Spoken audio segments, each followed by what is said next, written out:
Helen, you're a former nurse. When did you leave and why? So I left the NHS in 2018. One of the reasons I left is because the wages, terms and conditions were falling. That was due to years of either no pay rises or very, very low, just over 1% pay rises. So what happened was the value of the pay dropped down, and clinical staff have lost up to 16% of their pay over the last 10 years. This is why people are leaving.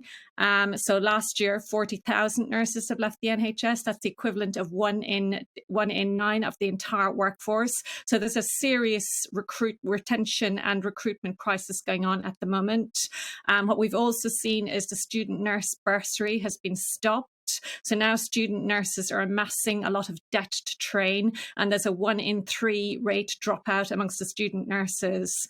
We know the government are trying to encourage retired staff to come back, and also they're talking about bringing in volunteers. But the problem with that plan is that it won't cover the rate at which people are leaving. And also, if you're bringing in volunteers, you're talking about people with no training. And we do need highly skilled, experienced staff in the NHS, because they're the staff who know what they're doing.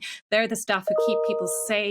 So when staff leave the NHS, conditions become very unsafe for patients, and you get a rise in premature deaths, serious untoward incidents, etc. So the question of pay is inextricably linked to patient care. And what needs to happen is the pay needs to be in line with inflation, because even NHS trusts themselves are now recognising that their staff are finding it very, very difficult to cope. And they're actually signposting their staff to charities, which we think is unacceptable.